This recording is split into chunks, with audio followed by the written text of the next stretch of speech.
Welcome back, moviegoers. This is Movie Talk, where we discuss the latest films to classics and give our honest opinions and, just how we feel about the movies. Today, we're going to talk about Michael B. Jordan's first debut directing film, Creed 3, and discuss what we saw in the NAB. And then we'll end it with a interesting interview from Roy Wagner, who I interviewed, who's a cinematographer for a lot of films, including the Pest, Nick of Time, and I think Drop Zone. I think he just did. As always, this is Daniel. This is Ernest. And this is Fernando. All right, so let's get into Creed 3. Now, will be our full spoiler talk.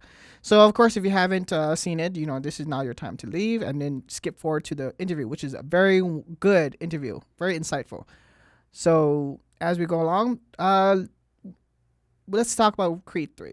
It is the third installment of the Adonis Creed movies with starring Michael B. Jordan. Mm-hmm. And this time his next challenge is Jonathan Major, whose character is Damien Anderson, who is someone in his past who comes back and wants to give him a little shit for the belt. Right. So, first of all, let me ask you, Ernest, what did you think of the film?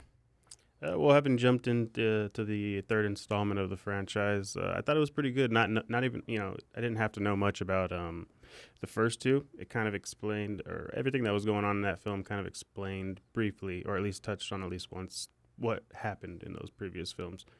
So, I didn't have to watch the first two to enjoy this one or understand everything about it. But I thought it was really good, actually. And you said it was his debut, so he directed all three of these? No, it is his first one he directed at all. Like, this is his first film he ever directed. But the first two are... I forgot who did the first two. I think the first two was I think it's the guy who did Wakanda Forever, I think. Oh, Ryan Coogler? I'm pretty sure that the first one was directed by Sylvester Stallone. They're just jumping around on this one, huh? Yeah. Wow, that really shows that you came really unprepared, Daniel. No, I mean, I forgot what his name is. Ryan Coogler is the one that did like Black Panther and all that. Well, the first one was Steve Capel, which was the first Creed movie. The second one, I can't remember what his.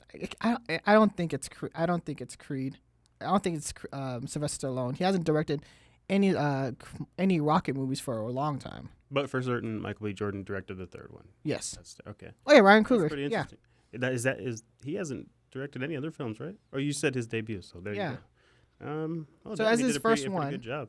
Well, here's the thing. I know for anyone who does first directing, they had a good cinematographer to help them get his views out. But he played an important role into making the story of this. And kind of the one interesting thing that they did in this one is that they stepped away from having Rocky there, Sylvester Stallone's character, and more concentrated on the Adonis character. Well, there also was some, I don't know the the insights of the issues that he had with the production company or what have you, but yeah, Stallone. Oh, well, Stallone, it's the maker, one of the big producers in the Creed didn't like Stallone for some personal reasons, and so they kind of worked his way out. When Sylvester Stallone, he did say if there's another film that Michael B. Jordan wants to direct and he wants Stallone back in there, he'll be all means to work with him. He has no issues with Michael B. Jordan. It was just some other things or people that's got in the way. Well, it's kind of interesting to say that, considering the ending of this film. What do you mean? Well, I don't know if you want to jump that far, or whatever, but how it ends with his daughter in the ring and she's that thing. Well, yeah, I kind of figured. So what, is this going to be a spinoff or a possible spinoff, or leave it open to interpretation? For the daughter to come in and be the next Creed? Mm-hmm. I don't know. It's because here's my thing. For me, the movie is it's a good movie. It has a good action. The drama is kind of nonsensical because I don't see why Jonathan Major's character think that he deserved to get the belt that fast. He just came out of prison and he's like, give me a belt. Well, I mean, you have a connection like that and you feel owed by someone, you're angry. I mean, those type of situations. Oh, of course. Right. I absolutely agree because I feel like he was guilt tripping Creed. Yeah, he was guilt tripping him into what it is that he took his life away. Right, but I mean, this still doesn't seem like he didn't have a single fight to his name to earn it. And even when he did, it's like, okay, here's the one thing I can understand. Yes, his lifeguard was taken away from the whatever happened. The whole he got arrested when he was 18, I think, in this movie. It was pretty young, and he lost like 15 years of his life being in jail. But at least they should have shown him having some boxing matches in prison or something. I think he did mention underground. briefly that he was the champion there or something. But you remember? Okay, this is why I'm going to say. You remember Rocky 3 when had Michael? Well, Mr. T. They showed him, fighting through the rings, and he just watching Rocky win and win, keep winning, and next he just had that very urge to just say, "Hey man, this is my turn. Like this guy is nothing." Right. For Jonathan Majors, for Damian Anderson, I was to say that's his character. It's just like he stepped in.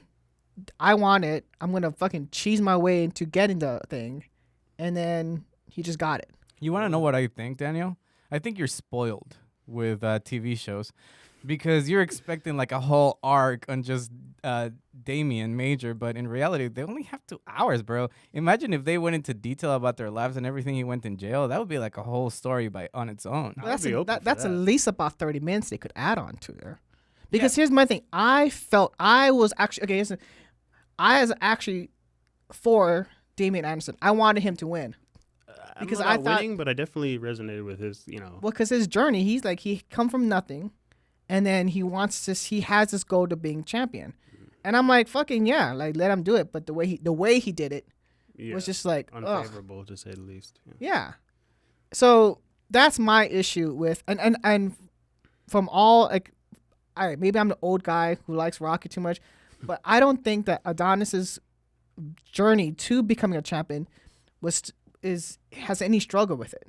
Because if you look at every single movie he was in from Creed on, he won. I don't think did he lose against Well, that's kind of the beauty of me not watching the first 2 because I don't get to see that. I just see everything that on Creed 3. They laid all the problems out. Okay, but did you at least see the first Rockies or the couple Rockies? Yes. Well, the first one where he loses, yes. Okay, so the first Rockies but he comes from like nothing. He was just a what do you call those people? Just he got money, like money collectors.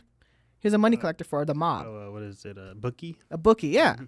And he got this one shot, and even though when he got there, he lost, but at least he made it. He went through the wire. He only had his friend to support him and all that. Right. And then in the second one, he decides to quit boxing and try to live a normal life, but he can't do nothing with it because he's not smart enough. He can't see, so he's forced to kind of like, go for Apollo again. So there's the conflict that the first 2 Rockies is just always like, is this guy really that good enough? Here's the thing. Right now, Kevin give me a really good point. Kevin's my roommate, for those who don't know. He actually just told me that, Damien, he didn't run by anyone's rules at all. Like, no. He's willing to break everything just to get what he wants, and it is exactly what he did when he was young. Right. Right. Well, having gone to prison probably didn't help that, Well, yeah, he's conditioned now. Right. I mean, even when he was fighting, who was that one? The kid in his first fight when he got the belt, he kind of cheated. I don't know if that's cheat. Is that cheat? I was wondering that too when he's doing the shoulder strikes or inside the shot. I'm like, well, I mean, it is part of the body. Well, he's a dirty fighter. I think it's legal, but I just think it's a dirty move. Have you ever seen that in boxing? I've never seen that. No. No, here's the thing, and that goes straight to like street fighting because he's being smart about it. He's not just fighting by the rules they're giving him. He's bending the rules. Okay, so as a fighter, as a street fighter, as someone fighting to survive, you have to look into people's weak points. Okay, and that's any street fight. That even goes to the UFC. The UFC does that. And there's a couple players who have a very high IQ when it comes to fighting. And they actually fight because, obviously, same thing with any sport, same thing with any football game, same thing with any fight. You have to look at your opponent's weaknesses. And if it doesn't count as an illegal move, they're going to do it. Well, that's the thing. I don't think I've ever seen. No honor. I think there's a sportsman. Is there a more sportsmanship in boxing, though? I mean, that's a... Right. Well, I mean... And in boxing in particular, your ability to take away your opponent's power is huge. and can be considered dirty because you're basically removing the equal playing field. Right. So that's what I'm saying. That's why I'm saying I've never seen that happen. But the fact that he did that, it matches at least Now you're gonna matches see his people character. doing it. They're like, all right. Right. Right. So I mean, he won. But here's the thing: he won the award. He won the belt. I would expect him to at least have a montage of him beating more people and being that dirty. Yeah, that's one thing that they could have had more. I wanted to actually see more of his character. I mean, I enjoyed when he was talking shit at the party, and he actually is an intimidating Yeah. actor, a character. Oh, dude, that's actually one of the things why I wanted to watch Creed, because Jonathan Major is such a good actor, man. This is the first film I've ever seen him in. What else is he in? Oh, aside he from was being Kang. Yeah. He was Kang in Loki and Ant-Man and the Wasp. And you should see The Harder We Fall too. That's a western. Oh, he's in it? Yeah. Oh, nice. I've been wanting to check that out. So I'm gonna It's check really, it out. really good. I mean, no, I'm not. No, my Jonathan Majors was great in this. He was so good as this, where you can see a lot of emotion in his facial eyes. expression, yeah. I mean, you can see. I think there's a scene where he's sitting in the diner, and you can.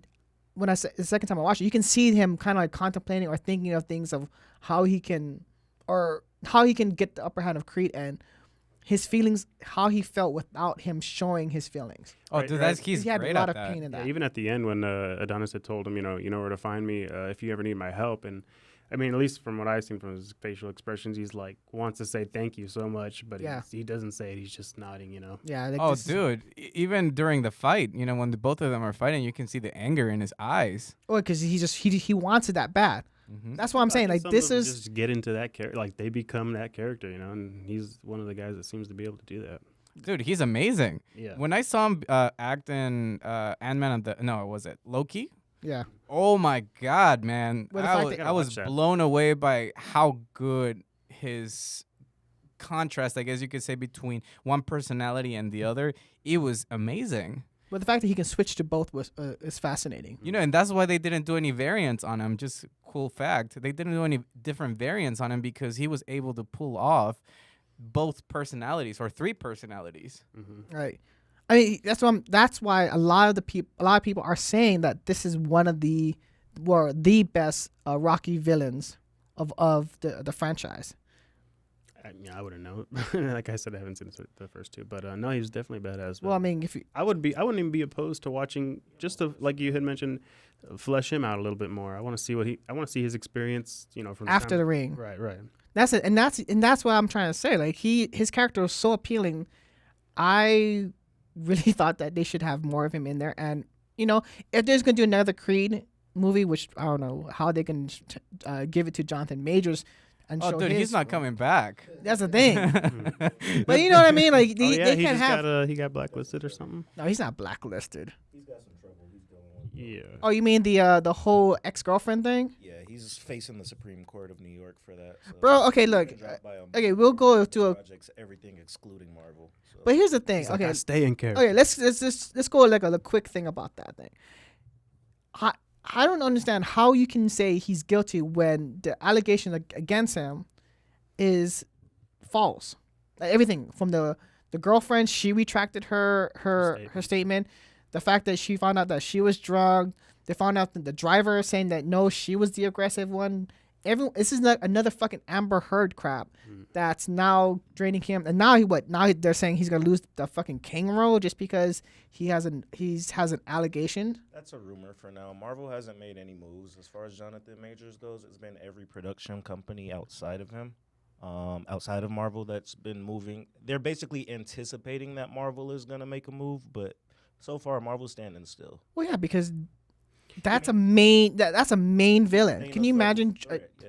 changing out? Not to go way off track. Don't you think it's crazy how Marvel will appropriate certain things that are not appropriate, but things like that, they're like, oh, we take it so serious. Well, It's that moral clause and the fact that he has such a heavy character inside the series, right? but see, this is okay. So this is what I was saying. One-off. It is. Valuable. It must be hard being a rich, famous actor at any moment. When you're in your highs, anyone is ready to knock yourself down. And for him, I mean, this is with all the movies he was lining up to be. It's sad that just one mistake or one allegation or whatever cost him maybe 4 or 5 years of his fucking life. Yeah. I mean, look at symptom of cancel culture, man. Well, that's so you the want to be thing. a star. But that's the thing. So what? Now we're saying, okay, now if you are gonna be in your highest thing, just stay in the fucking your bedroom and not do anything. That's what I'm saying. Like, yeah. why even have you can't have any relationship any because kind of- anyone. Well, you can, but your business is out. Everything that you think is private is out there. You know? But that's what I'm saying. It draws a weird parallel to the Creed movie when you think about it. Oh, what about his personality? Just his personal situation and the way Dame kind of. That's what I was took care saying. of He's like, things I'm the in movie. character. It's a weird parallel. Like, you really got to be cautious and careful of your decision making. Yeah, It but can affect the rest of your life, just like it did early in the movie. I know, but a lot of people are saying, well, that he is that character, and if you've seen him in his other roles, he is. He's a actual Shakespearean theater actor. Yeah, that man has range. Yeah, no, but That man has range. Yeah, he was a very, very traditional character and actor. So, yeah, he may have maybe he went off every now and then, but fucking Christian Bale went off in was it Terminator? I think that he was doing. There's another good one, Ezra Miller. The Flash. Okay, Oh, yeah, yeah. but see, there's actual real evidence on that shit. I'm just saying, that's a good parallel to draw with as far as a movie star that has some type of legal issues, but they still kind of let them ride out. Well, they spend that much money on Flash. Of course, they're gonna at least let it show. But Yeah. are they gonna put him back in other movies? I don't think so. In fact, I wouldn't be surprised if they edit him and then have him die, and then have another person become Flash. I don't know, because they canceled Batgirl and that was finished. They Okay. finished that movie and they Yes. still canceled it. Okay, the thing with Batgirl is I've heard bad things about that movie, but then also, of course, Brendan Fraser, who was the villain of that, he said it was a good. So, for a studio to actually cancel a whole film once it's done, either the product came out shit and then they didn't want to even show it. When you say cancel a film, you mean no further sequels? Well, what I mean is basically made put it on. Batgirl. Yeah, but they put. They Like a filmed it. series? No, it was a movie. They filmed the actual full-fledged movie of Batgirl, Mhm. and before they decided to release it, they said, "No, we're not doing this." Yeah, They because never it was- released it? Never No. released it. They put it on the shelf, and you know what? To be true, Wow. Hollywood does a lot of that bullshit. They will make a whole movie and put it on the shelf, and you never see it. But Batgirl is such a big, huge profile movie, and I think also because Batgirl was a black actress. Mhm. Maybe that got out there, so there's more. They're trying to push it out there. But They usually here's the thing. You got to keep in mind that there's a lot of interest. There's a lot of money going around in production studios for them just to put it on the shelf. I mean, they rather spend a little bit more money to get it out. Like, for example, Aquaman 2, with Amber Heard. yeah, They completely removed her, but they're still gonna bring out the movie. Right. They're still gonna take it out because they know it has a lot of potential to make a lot of money. Unfortunately, having her on the screen means less viewers. I don't. Did you? You know what I would love to see? They should have done this. Have her on there, and then the second that she went on there, have her eaten by a shark. You know what I mean? Not even heroically. Yeah, there's- just you know, randomly because that shit happens in the sea. Yeah, just like, oh, what happened? Oh, she got eaten by a shark, and that's it. We have a new girl. Yeah. Kill her off. Just kill her off. Like, wouldn't The that shark's make? like, tell the world, Amber. Tell the Wouldn't world that I got everyone eaten by a cheer on that shit? They'd be like, oh fuck yeah! And then now we're into Aquaman. That would be like, Especially just have like opening a night. brutal death for her. Just like a total brutal death. Yeah, It's like, just okay, like- killed her off. Yeah. Boom. Who cares? Yeah. It Yeah. Just, Maybe have Johnny Depp sitting there just eating cheese and crackers and be like, yeah, okay, well, that isn't that a sad sight to see or something like that. Just fucking have fun with that. I think people will love it. yeah, and definitely get a. So again, with Reaction. this whole thing, I mean, I don't want to go into too much with the Jonathan Major thing because, yes, there's a lot of things that's going on, but as we know, for actors, they remember when they were saying about Heath Ledger, how he was so into the Joker role that he got depressed and all that stuff. Well, a lot of other people is like Jamal White. Michael J. White, sorry. Mm-hmm. He's saying no. We sat next to him. We had a dinner. We could eat. After he got out of the role, he was fine. So that everything happens after, it could maybe be an inner issue, but I don't see that a lot of actors after they finish the role.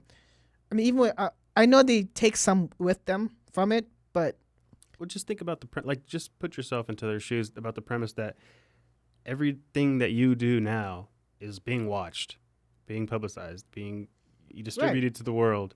So I think, you got to put yourself in that mindset. Can't be easy. No, You it feel like you has have to be hard. Yeah, you got to walk on eggshells, and I think in doing so, you're just not allowed to be yourself, and sometimes that can I feel throw bad. you off the. At I least really the feel line. bad for him, especially if it comes out 2 years later that he's innocent, but he lost all this money and all this roles just because some lady just decides to ruin his life. Well, I mean, Johnny was all right. What's his name? Robert Downey Jr. came back from all that stuff. So I mean, I think Yeah, as but long as you're innocent and stuff yeah, like that, but you can come back. you know how long Robert Downey took to get him out of those roles? Yeah, the took him- dude's doing fine now though. Yeah, but he took a long, big L. I think he wasn't doing. I mean, even with all the drug allegations, I mean, he was really bad. Right. And it wasn't until there was the Iron Man, which people, yeah, they saw him like, yeah, that's fucking how Tony Stark would be. Mm-hmm. So, I don't know. Hope for the best for this guy. I feel bad, but again, I don't believe in it. I think it's just bullshit. But I really do. But getting back with the whole Creed thing, the ending of it kind of, I don't know if they're gonna have it with the girl now, which I don't understand how the daughter, because she wants to be a boxer now, she's gonna start, she might take the role of as Adonis's new, because he's retired. Mm-hmm. So how are they gonna ever even make another one without them changing the characters or making something new? Well, they I can don't apply think he's the retired, man. I think he came out of retirement. I think that's what this movie was about, showing us that deep down inside, he's still a fighter. But here's the thing: did you see the training montage? Right. He was like, your knuckles are fractured, your liver. Oh yeah, he had the concussions. X-rays all. Yeah, that's like He's Rocky cooked. 7. Yeah, Yeah, that was like Rocky 7, where he's saying basically you have no strength in you, so we're gonna just get you war par. So Why not apply the formula for Creed though to the following, I mean, where you get so he used the OG Rocky to yeah, train him, and they implemented him as a big part of the story. So now that Creed is finished, and I'm sure he's left a mark on some people personally. If they do follow up with the daughter, why not just have the father trainer or former foes? here's what I would say: he has to lose something really bad in the next movie for me to want to watch it. No, because no, I hope and- they got leave dark it there, to quick. be But honest no, but with here- you. yeah, I would rather they leave it there than have him, because remember Rocky 5, the one that we all fucking hate, right? The one with Tommy Gunn. Yeah, he fought in the street. Okay, yeah. I actually seen that. What happened in that movie? He lost his house, he lost his fucking money, all because I think his cousin or one of his friends just mismanaged it. Mm-hmm. So he's back to square one again. And then that's when he had to learn. He taught Tommy, and then he was trying to be a manager, and then he got screwed again. That's the thing about Rocky. He's always losing stuff, but always finding a way to get out. Like remember Rocky? I think Rocky 6, when he was telling his son, he was the famous quote. Like is it's not about how hard you can hit, but how hard you can get hit and keep getting up. Yeah, keep getting up. Yeah. That's his whole journey. So Adonis never had what was the Well- struggle in Adonis? Well, not having seen the first, I've delved into a little bit of reviews of those ones, and think about it this way: he's trying to escape the shadow of his father. He doesn't want his name attached to it initially, and I Yeah, think that's also somewhat of a personal, identity crisis in a sense. Yeah, I wish I had that identity crisis where my dad's a fucking rich boxer and I had everything in the world. And I'm just Well, you never know what's going on daddy in issues. these people's heads, and Well, what's- in any individual's heads. So for the story wise, at least the way I see it is, if you're going through an identity crisis like that and you don't know who you are and you're trying to find out who you are, going through boxing and loss and all that is part of that. But okay, yes, but what happens to everyone around him? His wife Tessa Very Thompson. affected. She became a fucking movie. She became a #1 album selling singer. Right, but in this third one, they're not. I mean, not that they're doing terribly, but they're also not. They're trying to get on the same level emotionally. She's. Just to backtrack just a little bit, when you said that he was having an identity crisis, I don't know if you noticed in Creed 3, the mom or the stepmom, she tells him, in her hallucinations right before she, Yeah, without spoilers, she said, "I am sorry." I can't remember the exact words, but she said, Creed made me forgive you, which Yeah. Oh yeah, okay, yeah. You know, she said those words, but she was hallucinating and thinking she was talking to Creed's dad, Creed Senior. Mm-hmm. Yeah. Apollo. Yeah, there we go. So at that point, he realized that it wasn't her fault. Wait, hold on. Let me get my thoughts straight. Let me get my thoughts straight. Wasn't her fault the Rewind. way she was treating him? That she regretted not going after him because she made him happy. He made her happy and wanting to forgive Apollo. So she felt really bad about just leaving Creed. And at that moment, that's when Adonis realized, like, holy hell, like, this is who I am now. Okay, like, she didn't want to leave me, but at the same time, this is who I am now. Mm-hmm. Because I think there was, like, a realization there. It was very subtle, but Adonis realized, oh, my God, like, this is, like, my family was very loving. Yeah. But I saw that in Creed 1. That's the thing. Her mom, his mom, that mom brought him in and lived that life. He could have been living on the streets if he So really wanted that's to. not his biological mother. No, that's like I was wondering that basically too. like Creed slept with some other girl, and then that's like the offspring of Creed. Basically like his stepdad. What's So that? his baby mama. I'm sorry. He's a he's break what? baby. What does that mean exactly? His dad had a baby outside the relationship. They Yeah. were either on a break or going And- through some tumultuous period, and he had a baby outside of that marriage. And so this lady who He's is a bastard. Basically, yeah, he's a bastard. with a smile. So this lady who's playing his mother, she is just. She was the one in the actual movies that was with him when he died. Oh, I see. Okay. Like she had all the money. So she's taking care of some other woman's kid. Yeah. Yeah. Okay, interesting. I forgot what the age of, maybe She's age taking of care of 12. her husband's son would be more accurate. Okay, Right. There you go. And look, again, that's again, if he was living on the streets, I don't know, this just struggles. That's the biggest problem I always had with. Well, I mean, that's the thing Adonis' too. I mean, character. some people think that the rich don't have any issues, any struggles. They do. We don't know about it, but everyone has got problems. Yeah, when you have problems with money, though, Your that issues makes are it a much lot easier. deeper than the wallet. Exactly. That's true. Exactly. That's true. It's more mentally. When money isn't your issue, you find another problem to have. Yeah. Now, quick, there's a couple of scenes that I thought was amazing. Couple of shots.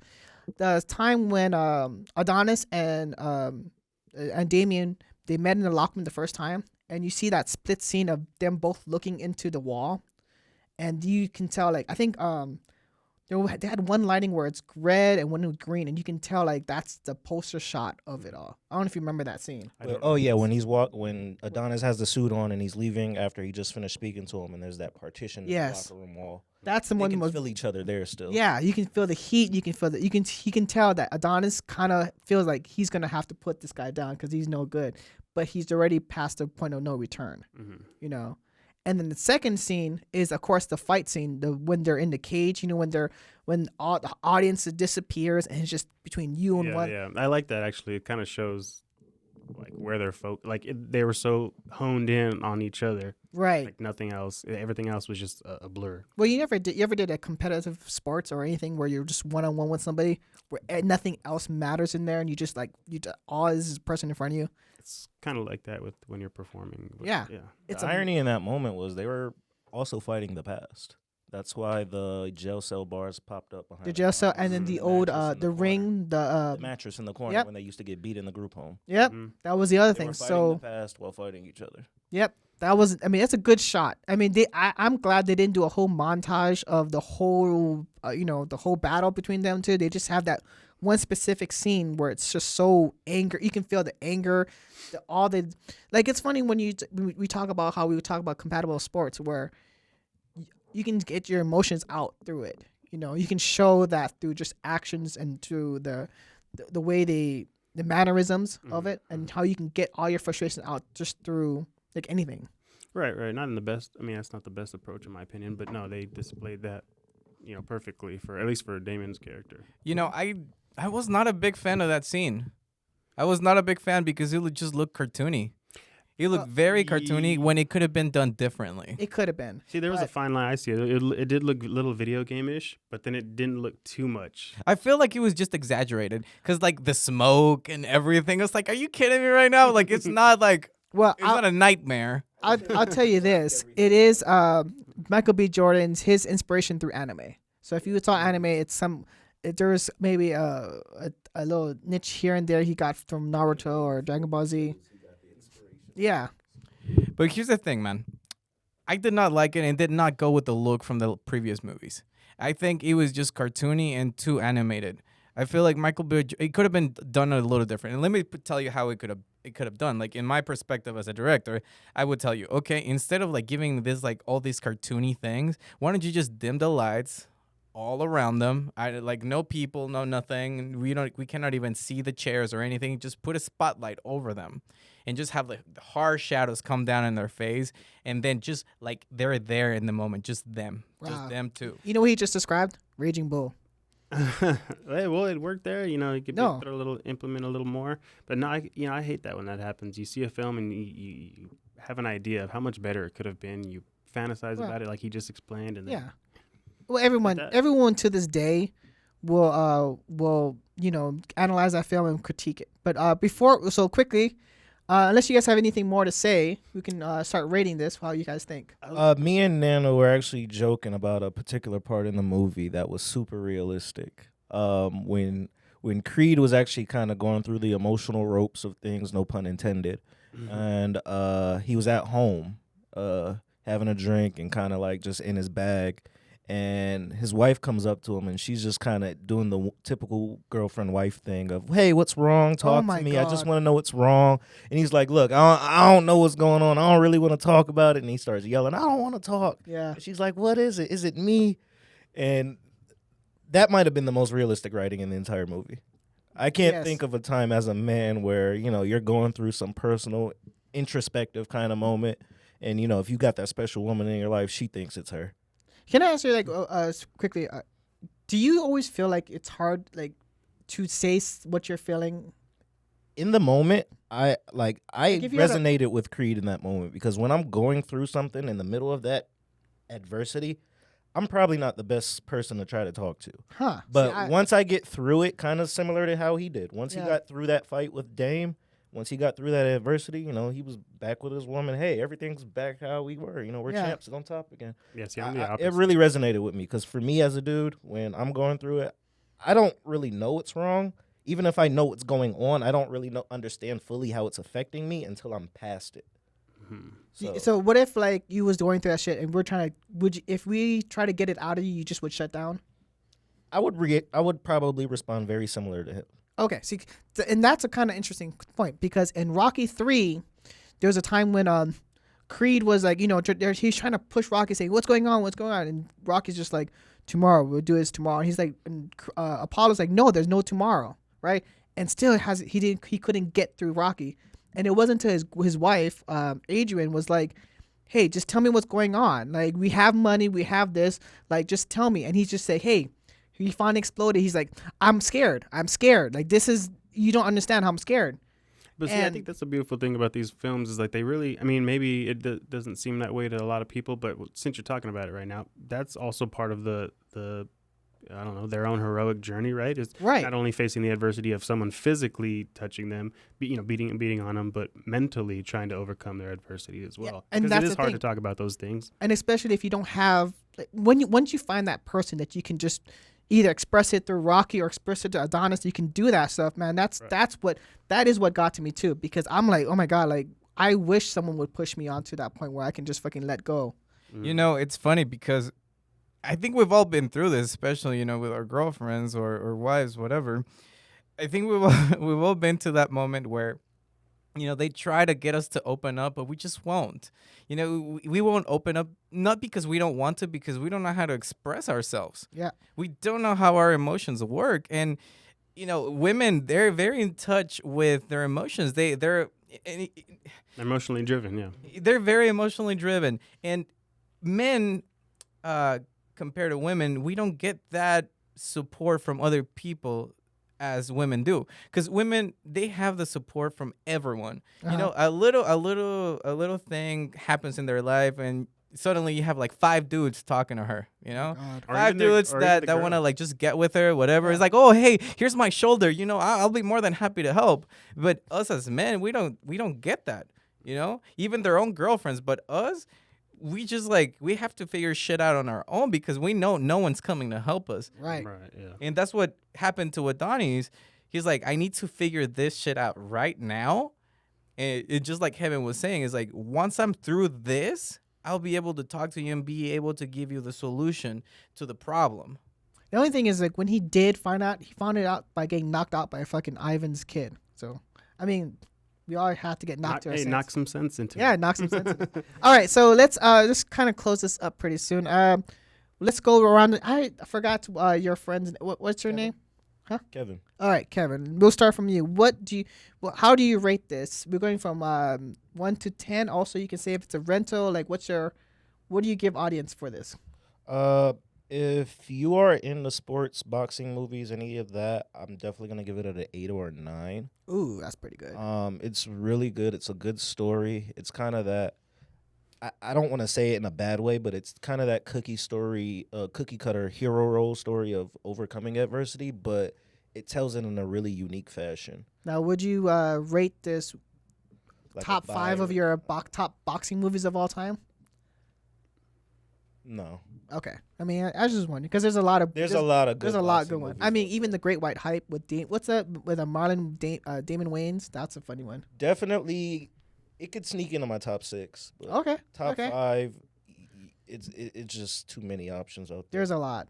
All right. Like maybe it's got to sit with me some more. Yeah. We'll go And back. If you haven't seen it, I wouldn't say buy it, but definitely rent it. Is this more of a? Would you give this a matinee, full price for movies, or would you just? Yeah, Always I matinee. mean, we went to the movies to go see it, and I definitely walked out feeling like it was money well spent. Okay. Let's go with you, Ernest. What do you think? Again, not having any idea of the first two, what happened in there. I actually really liked it. It's kind of hard to give it a solid rating considering I just seen it. I have to think about it more, but just right off the bat, I give it a good 7 or 8 or so. I mean, as I said, it gave me a lot of information that I Wouldn't have. wouldn't have. Right. Okay. Well, It had a lot. What's up? no. I mean, go ahead. It also had a lot of heart in it, and I mean, also a lot of relativity with, something of the situation that he had that could just happen to any of us or has happened to us. I definitely had something similar, not like in this at these high stakes, but I think we've experienced something similar to that, and they made it real as far as Jonathan Major's Character goes. Right. All right. Do you have anything about the top boxing movies, or would you rate it? Well, Raging Bull has probably got to be my favorite one. Yeah, I'm just a Scorsese fanboy though, but I haven't watched too many. But you could throw this in there top 5, I guess, since it's an empty. There's a bunch of empty slots. It's empty until you fill it in. Right. All right. You can go at 5 though, because now that I'm coming back. You thinking can about just this, say Rocky 1, 2, 3, 4, and then 5. But I haven't seen all down. those. I only seen the first Oh Rocky. my god! All right. Well, let's move down to Fernando. What do you think? I'll give it like a 6.8 Wow. to be Couldn't precise. give it 2 more points. Yeah, you can't even give it 2 more points. Nope, 6.8. See, here's the thing. If you compare that movie to, say, for example, Southpaw, bro, has nothing to do with, like... See, I actually didn't enjoy Southpaw. I can't see Gyllenhaal as a badass boxer. Are you kidding me? Dude, he was a beast. Yeah, his physique was, but as far as the story, I just couldn't really get into it. I'd rather watch Southpaw any day than Creed again. Okay. Mhm. Well, would you recommend this to anyone watching it? Any Creed following or any Rocky? The only thing I would suggest is if you want to finish the story, just watch it and just be done with it. Okay. All right. Yeah, that's a good one. For me, this is. I'll give it an 8. It is really good. It's an interesting storytelling. I did have a lot of issues with Adonis, which Adonis stories, which I'm not gonna, give him too much, too much shit about it. I am also like a Raging Bull fan, but also, fucking Rocky is like the best boxing stories I've ever heard. Well, I think it's only a few that have. Well, that's when Sylvester Stallone used to like actually write good Okay, movies. you know what? He's my fan. He's like my biggest He's your fan? inspiration because what he did Rocky 3 when he was 38. So I'm like, fuck, I can look like that. Yeah. All I need to know, all I You gotta just do is need just millions of dollars, all these personal trainers, and a contract. and no food. That's what you got. But you know what? You can, Daniel. You can do anything if you set your mind to Yeah, it. well, Don't you know? if I ever come out that jack, please, I'll be in the ring. Bro, you just gotta stop eating tacos, man.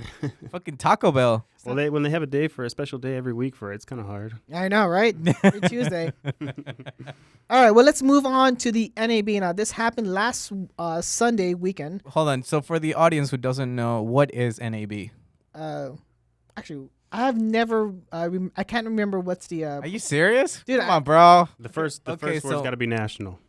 Yeah, it is the National Broadcasters Association. Okay, there you go. And what's in? National Association of Broadcasting. I'm sorry. I said All it right, well, backwards. explain what is this whole NAB about? So NAB is a convention for any type of production and broadcasting. Okay, so whenever you need any production gear, lighting, cameras, anything to do live streaming for news stations, you go to NAB, and you will find anything you want for production. Yep, from lights to cameras, new cameras coming out. We got to see a lot of new technology in there too. That's coming out. Actually, this year wasn't that much. I think. No, that DJI Inspire 3 was the shit. Which one? The DJI drones. Oh, Those 8K yeah. Yeah, those are drones. actually pretty good. Yeah, But I was before checking before we go off topic on the technology, you see the reason we're bringing this up about NAB is because we get a chance to talk to a lot of professionals in the fields, especially producers, cinematographers, editors. When it comes to making movies and making films, TV shows, NAB is a place where you want to go here in Las Vegas because you get a chance to really mingle, mix, and network with people from the industry, which is the case. That happened to us.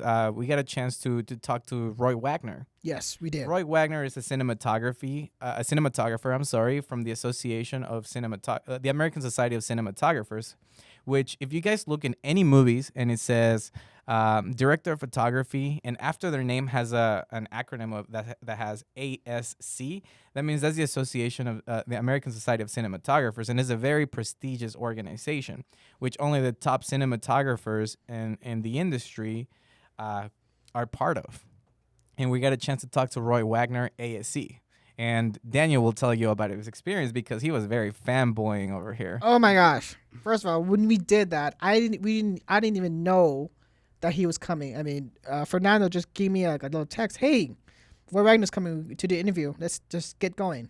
Come back. Come to the booth. Get your ass over here because you got to interview Roy Wagner. And I was one. I could say I was a little unprepared because I'm like I haven't interviewed a lot of people, but also I didn't realize how much movies he did that I actually enjoy and knew. All right, tell us a little bit about Roy Wagner. Who is he? So he is a cinematographer. He's done a lot of things. He's made movies back in the 1977 to now, of course. He's done the Beauty and the Beast, the TV show back in the days. If you do know that, just showing your age. He also did. Let me see what he did after that. He did Quantum Leap. That was another big one he did. And, in fact, he did the pilot of that, which is significant because that shows whether or not they want to pursue that project. And that's amazing to know that he helped that show become that successful. Just so you know a little bit about him, the biggest thing I think, in my opinion, that he's done has been House MD. And he has done quite a few episodes in that show. 36. 36 episodes. Holy Yeah. hell. So he has been around. He has worked with some of the top people in Hollywood. Well, no, wait, that's not. Look, he did K9. He also did like I said earlier, the Pest, Nick of Time, Drop Zone. He also was part of Party of Five. He did 43 episode of Party of Five. Damn. Yeah, this I is remember that show. yeah, showing my age. Okay, like seriously, he was also in Fantasy Island. He did a couple here and there shows. Oh, Dukes of Hazzard, the beginning. Mm-hmm. Yeah, he did that. Burn Notice, Bachelor Part 2. Wow, they made a second The one of that. Pest. Roy has been around. Roy is what you can consider as a cinematography and like Hollywood royalty, because he has been around for so long. He has known so many people in the industry that really everyone knows him. Like, he's worked with some of the biggest actors in Hollywood, and they treat him like. And like if you know him, friends. you know his dog. Oh, absolutely. His- Yeah. If you see him around, he has a fedora, and he has a little tiny chihuahua, Scarlet, Scarlett. and she is such a gorgeous little dog. And she fell asleep in our interview. I hope I wasn't that boring. But no, he is okay. I'll say this: he is a nice individual. He explained things very in a unique way, gave out pointers. I mean, really, this is one of those interviews of my lifetime. Well, I guess so far, right? Right. But He's a great I can't storyteller. wait. It's a good start. I can't wait till you guys to hear this. Are we gonna go into NAB or are we just gonna just go right straight to the interview? We're going straight to the interview, so we're All gonna right. put some clips right now. So we're gonna we'll close them off right here. So No, we're just gonna show the audience right now a couple clips, so you guys can hear a little bit of what was said. The audio quality may not be the best because we were recording with our phones because Daniel was not prepared, like he was saying. I was not. I told him, bro, and I told you the day before, bro, bring your recorder. The thing is, dude, Should have used my shoulder cam. I should have used. I mean, dude, it was one of those things where I'm even shocked that I was able to talk to someone with that level. I'm so used to talking to people who just they done stuff, but then you're not like He's so that knowledgeable. famous. Yeah. Right. So to the point, I'm like, even going there, I was like, oh my god, did I forget this? I went to my house back and forth twice because I forgot something. Yeah. Do you want to know the worst part is that he invited you to go to like this really prestigious and exclusive you know party, what? and you did not go, bro. I do have his number, so we can probably do something after. Okay, so Ernest, let me tell you this, all right? Just so you know how Daniel messed up on this one. So he's really, really good friend. Well, he was really good friends with Carrie Fisher. You know who Carrie Fisher is? Yeah, from Star Wars. Yeah, Princess Leia, and he's intimate friends with her. Intimate friends? I wouldn't. Well, just very, very close friends. Okay, they've worked together for almost like 40 years, I believe. They've known each other for that long. Okay, he used to see her, fresh out of high school when she used to go to work. Right. Okay, Oh, so wow. Roy invited Daniel to like this private party, at her brother's house, Todd Fisher. Where he has a museum of Star Wars, of old yes. cameras I and understand. everything. And Daniel did not go. The force was not strong with this one. The Hey. force was not strong with Daniel. Man. And he missed out, man. I Here's did the miss thing. I had tacos at Carrie Fisher's home. They all right? made tacos. Yeah, you there. can go to the next Carrie Fisher No, party. You know when that's gonna be, bro? No, it's a Come joke. It's on. sarcasm, bro. I know, but it's like, bro, it's like I'm trying to rub it in right now on Daniel's know. face. I'm Oh, trying yeah. to. I'm trying Hey, to. you know what? I'm feeling the salt right there. I'm just feeling all of the pain right now Yeah, because just I think missed about it on your drive home. And here's the thing: there's such good people. Like Todd Fisher, he was such a great guy. He was telling me how he and Carrie are from Texas, and they grew up on Tex-Mex food. So Wow. they would have barbecues and they would have tacos almost every weekend. And I bring myself, I'm Mexican. So when he tells me that, I'm fanboying, like you have no idea, like crazy, because I was eating tacos at Carrie Fisher's home. Well, you just I didn't even told know him to she- stay away from them. So what is it? You want him to eat the tacos or stay away from them? Well, I would eat. That would have been an exception. Hey, I would eat tacos for Carrie Fisher's brother. Bro, I was so, come on, man. Daniel, I got to tell you, I was so disappointed that you did not go. I know, but again, things happen. I couldn't make it. Well, there's always next year for NAB. You never know what's going on. Well, you know what? When this goes, bigger, grows bigger, we'll have more than just Carrie Fisher. Maybe we'll have, I don't know, George DiCaprio, or George Lucas's house. we or can go meet to. my new wife Anya, Oh, yeah, his, Anya Taylor. uh-huh. Oh, fun fact about the Fishers. Oh man, this is Carrie's dad dated Elizabeth Taylor. Yeah. So how crazy is that? Yeah, her mom is Debbie Reynolds. And, Debbie Reynolds, yeah.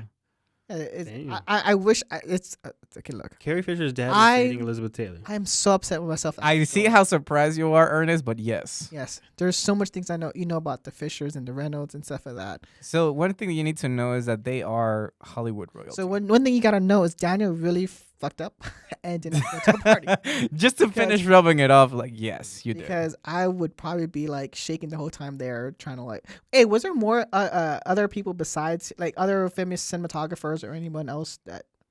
Yeah. So there was another cinematographer that came through. His name is Stephen Shaw. I don't know exactly Oh. what he did, but he was there. He did a lot of like TVs. I think when I looked him up. Yeah, there was John Fowler as well. He was there. He's done some big stuff. He's ASC member as well. He's done a lot of big stuff. This time around, there wasn't a lot of ASC members there, but there was like good, maybe like 4 or 5. Chris Prost was He was there. He usually makes all the music videos for Eminem, and he was there. He just finished writing a book on and technical details, but he was there. Wow. Mm-hmm. Oh shit. That makes me even feel worse. Tell you me know what? more about what Hey, he you know missed what? out on. You know what? Okay, you know what? It's fine. We'll find. I say again, we have his number. We can always try. If there's new people around, we'll Here's the thing, man. I told you to get the days off I did have for a reason. I know, but you didn't go. I did. I did have the days off. I just. I couldn't know, go. you just didn't go. Yeah. Take So the the L. next step, and hopefully you'll listen to me this time, is Cinegear. Cinegear is another expo, kind of like NAB. Okay. And Cinegear is just solely film. There's no broadcasting, no anything like that. It's just solely film. And there's a lot of industry parties that you have to attend. Okay, so if you want to chip in some money so I can go, I'm just kidding. Don't do that. Patreon, man. We got to open up our own Patreon so Oh, that God. people can donate money. Donate to Daniel's vacation fund. What do you want? Your how do I party say? fund. My party. Education, bro. Okay, educational fun. I was gonna say There you more go. like interview fun. All right, so I think that's all we're gonna be talking about because I got shit on a lot right now for not going to it. But So, we're going to put some clips of Roy Wagner right now so that you guys can hear it. and we'll show some of the things we saw from NAB, and hope you enjoy. So thank you for joining us. Hope you enjoy our discussion and give us a feedback. Tell us your favorite boxing movies, sports movies that you like. But always subscribe, turn on your notifications to keep you updated on our latest episode. Yeah, so guys, be sure to comment on our video like Daniel was saying. What is your favorite movie? What should have done differently? What kind of questions would you like to ask professionals in the field? If you have any questions or technical aspects that you would like to know, it's like, oh, why did they do this in this movie? And if we're able to get in touch with those professionals, do let us know, and we'll be more than happy to answer those questions for you when in regards to the stories of the movies. Especially with Roy Wagner, because I'm sure he has a lot to tell. I mean, there's a lot of good stories he told us. Mm-hmm. But I'll see until next time. See you at the movies. Good night. Good night, guys. I'm Fernando. So, I'm Ernest. And Daniel. And And- Kevin. We have you got Kevin. All right, guys. Have a good night. Till next time.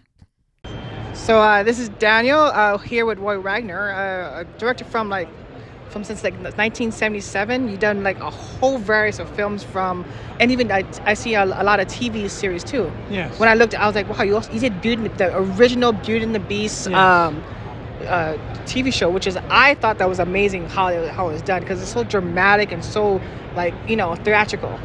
Tell me, what do you think how not only cinematography but filmmaking in general has the process of it or the changes of it that made it for the good and bad of it from working on film or from now digital?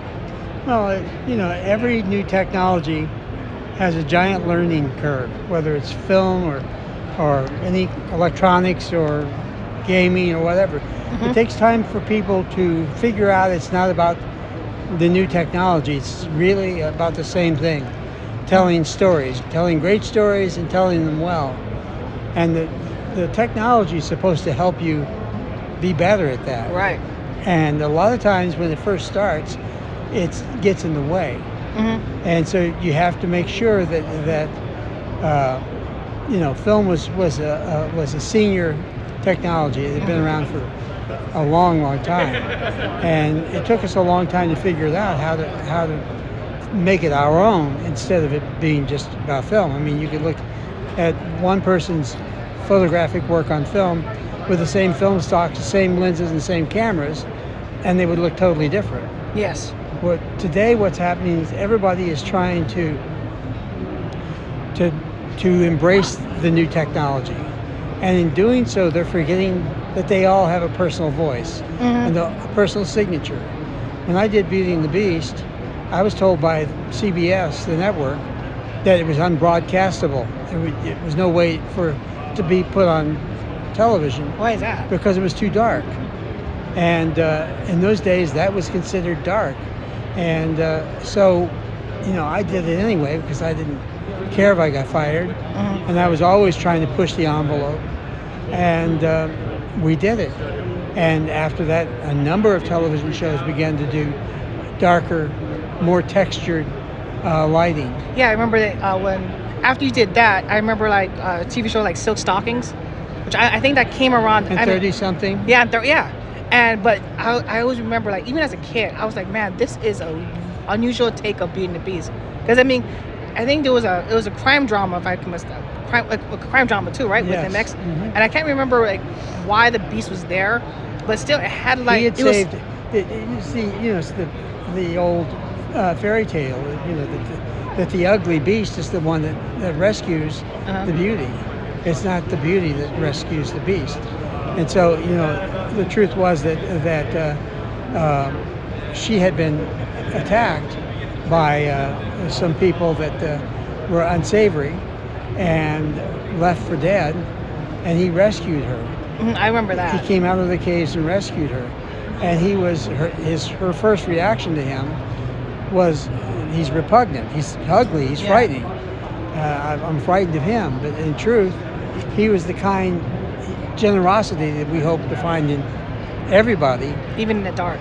But even in the darkness, he was the light. I also think that like it was so 1980s. I mean, if you think of the like Miami Vice, it was like so, I don't want to say neon, but had that dark, I can look back on it and be like, that's exactly how the 80s felt like. You know what I mean? Like it just had that. Well, we didn't know we were doing that at the time. I mean, we were kind of inventing the visual grammar of the 80s. We weren't trying to copy anything that had been done. So as you look back on it, I guess probably it is of the 80s, as is the original Quantum Leap that I did. I saw you did that too. I don't remember what episodes, but I mean each one had. I did the pilots. Of Beauty and the Beast and Quantum Leap. Wow. So you had a lot to take in just for setting the tone or the story of that.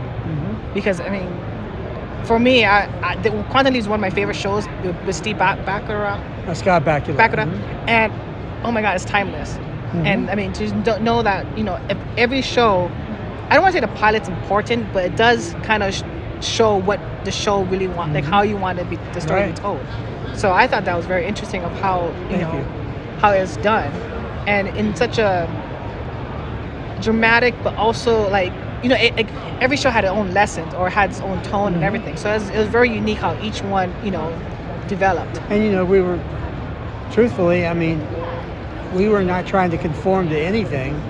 We were trying to reinvent that story, that storytelling. And so now they have a new version of the show, and it's totally different than the original version. Although they have two characters that are Scott Bakula and Dean Stockwell, like them, but they aren't. And they're emulating what we did, whereas we were doing something that had never been done before. And I think that's sort of what I'm getting at, is that when I did Nightmare on Elm Street, Dream Warriors, that was, nobody had done a horror film like that, the way that No, looked. because normally when it's a horror, it's straight horror, but you actually add like humor. Yeah, humor into it, which is kind of fun because Freddy Krueger at that time was just like a scary, like in the shadow stuff. But when you add the new characters with their own like personality and their own powers, that was very unique too. The humor makes him more frightening. Yes. Because before he was just some villainous evil person, and you can sort of calculate that, but you can't really calculate somebody that not only is that but has a sense of humor.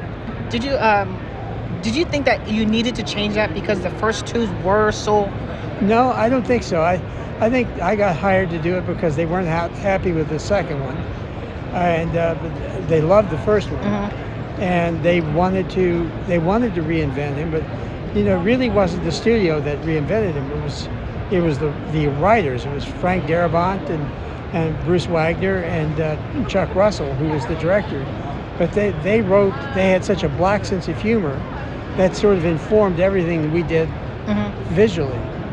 kind of like set, told you like how far you could go and stuff like that. That's kind of interesting, because like nowadays with sequels and franchise, it seems like it's always just the same old like the same thing over and over again. Just a new coat of paint, if I could say that. Exactly. But it was kind of cool that Well, that's the generation we're in right now, in that because of all the new technologies, what's happening is that all we're doing is trying to recreate things that we've already done before, instead of being innovative and original and trying new things.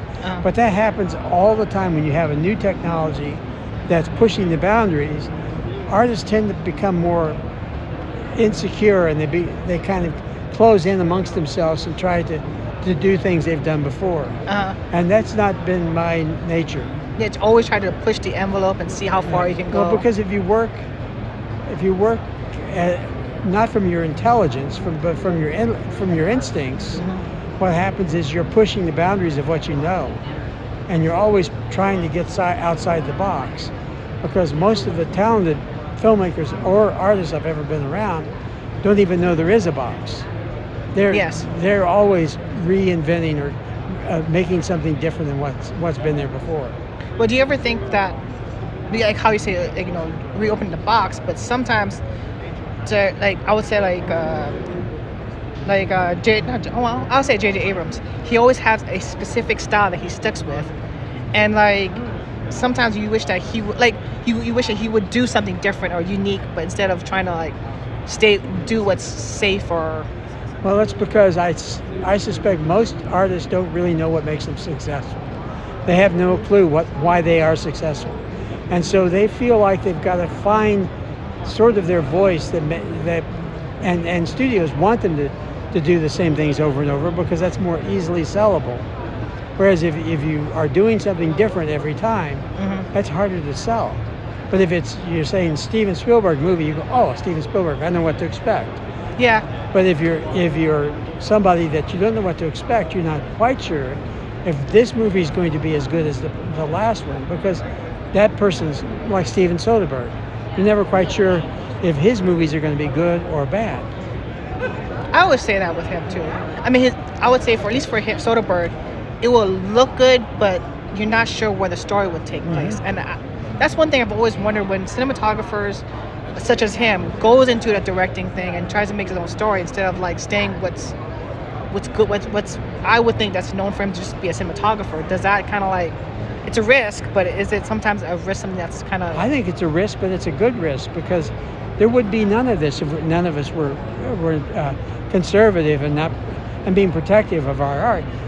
We'd still be shooting on film. We'd still be shooting black and white silent films. I mean, it's always those people that say, not far enough, not good enough, we got to keep going, we got to keep moving outside of our boundaries, and that's what causes all this incredible technology to happen. I do wish that they did stick with more film, because film has that extra texture that I can tell whether, like really, I can tell like whether it's a film or digital, just by the way But I've also seen film look horrible. Of course, yeah. Like video, and I've seen video that looks like film.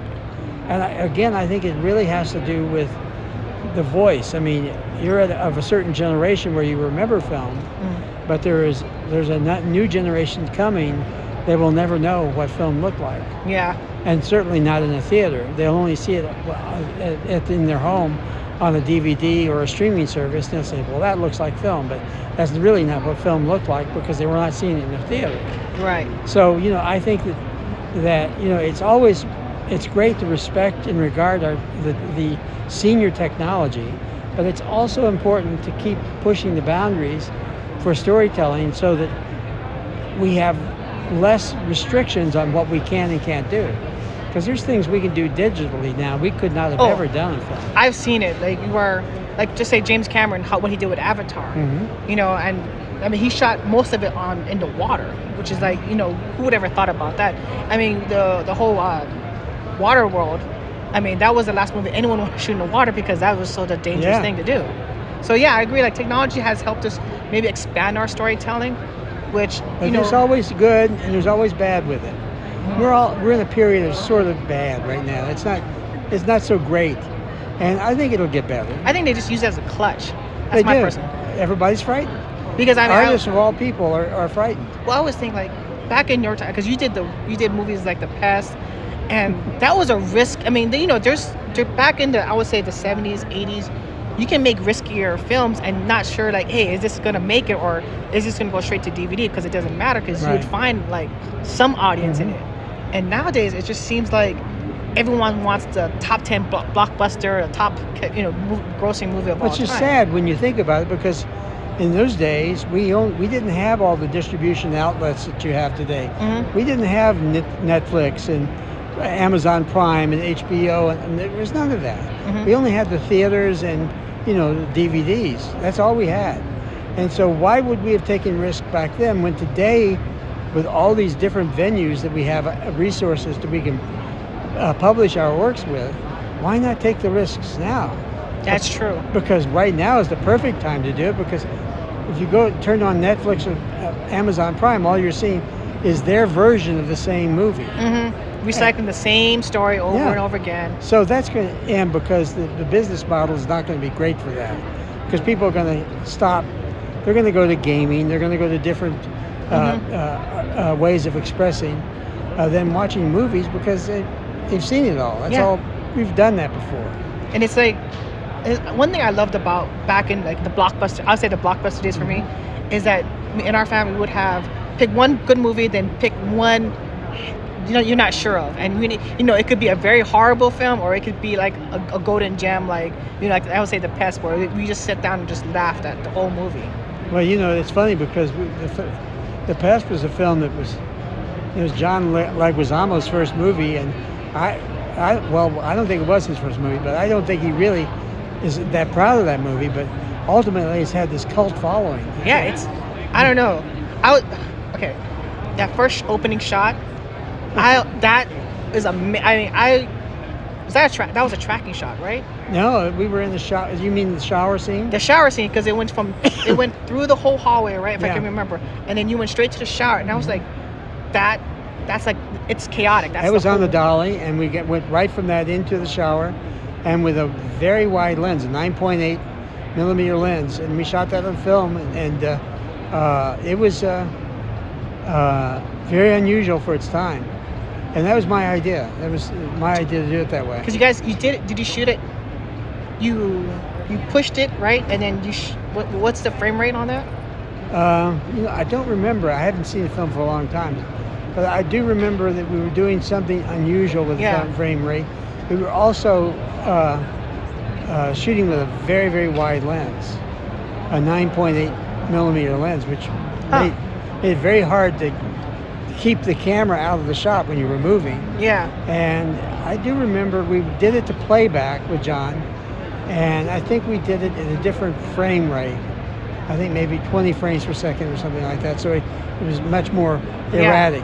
And that's what set the whole what the whole thing about The Pest, John Leguizamo and The Pest about. I mean, even the story is just, it's so crazy. We've seen it before, in in other short films of the rich people just hunting for him, but it's just, I think it's more of his energy too. Like, did he bring that to the stage at first? He's or a was fantastic guy. He's wonderful. He's not only a funny guy, but he's a very, very good guy. And I loved working with him. He's just a very honest, decent guy. That I hope he's the same today. I'm sure he is. Yeah.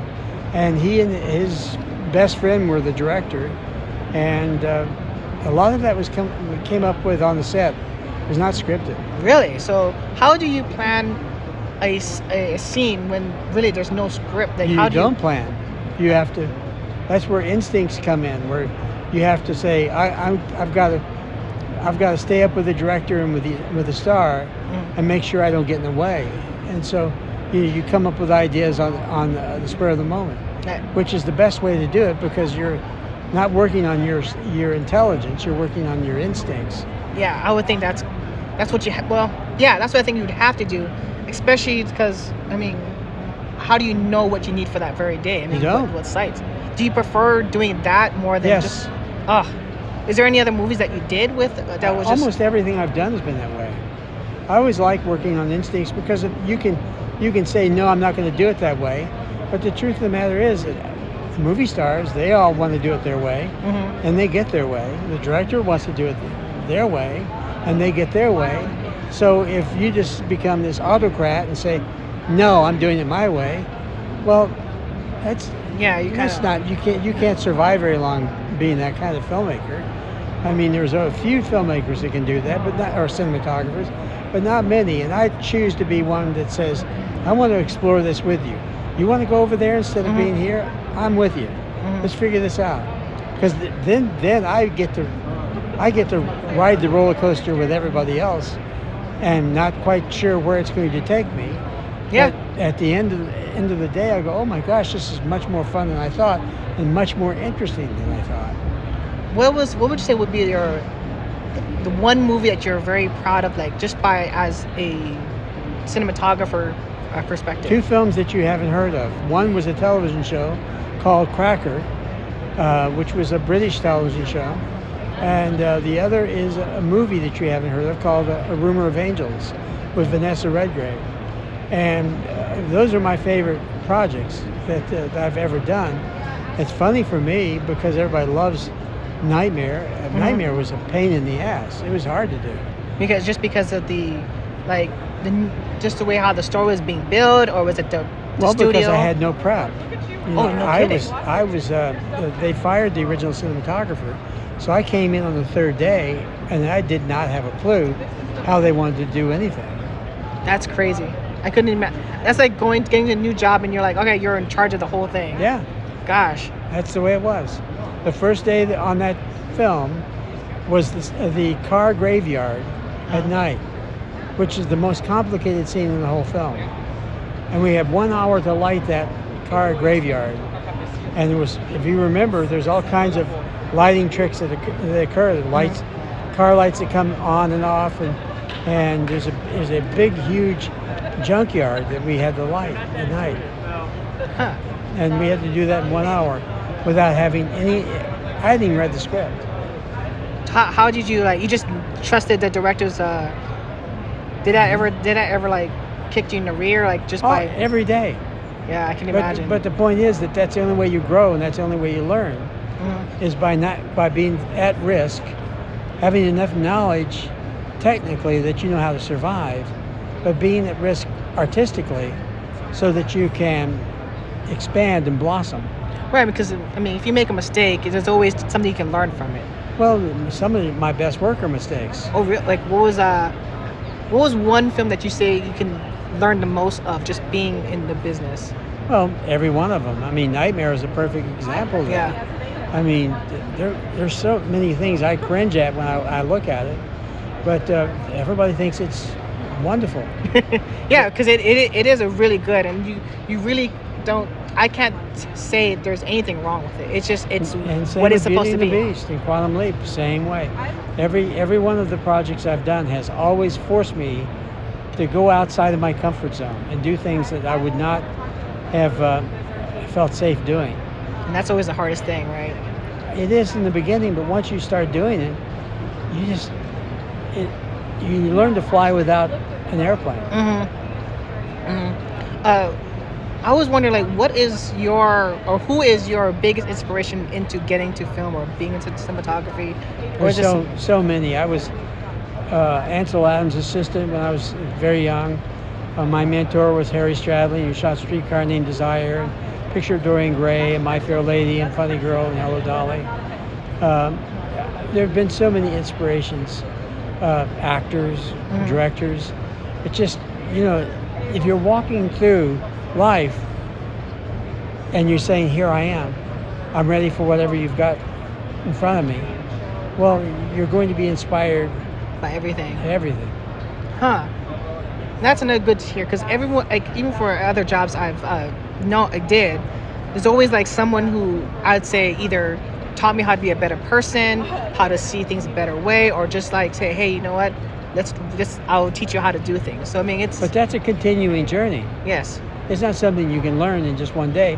3 days ago, you thought you knew what you knew, and now you look back on it and there's so much more you know now. That's a great quote. I mean, really, because in life, I always say, always look forward, never back.